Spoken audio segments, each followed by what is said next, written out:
আসসালামু আলাইকুম এভরিওয়ান। পান্না কুকিং হাউসে আপনাদের স্বাগতম।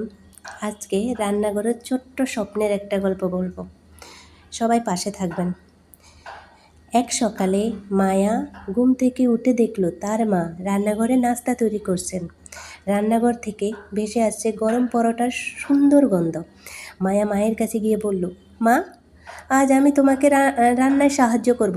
মা হেসে বললেন, অবশ্যই, তবে রান্না করতে হলে আগে হাত ভালো করে ধুয়ে আসতে হবে। মায়া হাত ধুয়ে রান্নাঘরে ঢুকলো। মা তাকে সবজি ধুয়ে দিতে বললেন।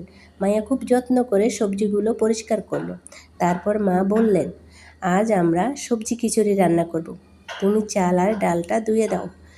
মায়া খুশি হয়ে কাজ শুরু করলো।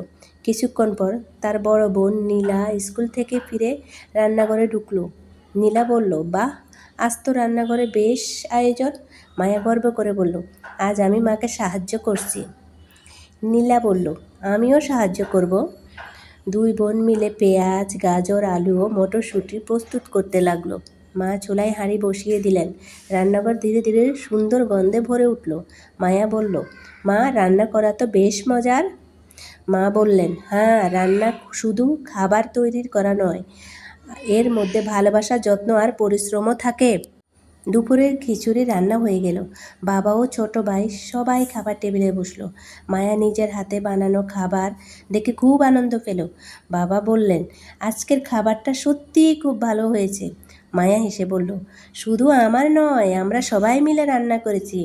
মা বললেন, এটাই সবচেয়ে সুন্দর কথা। ঘরের কাজ শুধু মেয়েদের কাজ নয়, পরিবারের সবাই নিজেদের সামর্থ্য অনুযায়ী একে অন্যকে সাহায্য করলে কাজ সহজ হয় এবং পরিবারের মধ্যে ভালোবাসাও বাড়ে। সেদিন থেকে মায়া ঠিক করলো, সে শুধু রান্না শিখবে না, পড়াশোনার পাশাপাশি প্রয়োজনীয় সব কাজও শিখবে আর তার ভাইও মায়ের কাজে সাহায্য করবে। কয়েক বছর পর মায়া বড় হয়ে একজন আত্মবিশ্বাসী মেয়ে হলো। রান্না তার কাছে শুধু একটি কাজ ছিল না, এটি হয়ে উঠেছিল সৃজনশীলতা, যত্ন এবং পরিবারের সঙ্গে সুন্দর সময় কাটানোর একটি মাধ্যম।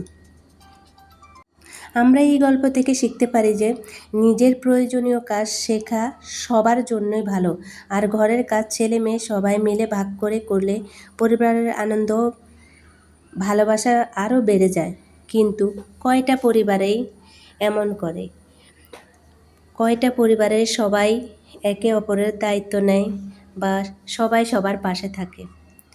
অনেক পরিবারে আছে সবাই মনে করে যে এটা শুধু মায়ের কাজ বা পরিবারের বউয়ের কাজ, এজন্য সবাই তার উপরে সব দায়িত্ব দিয়ে দেয়।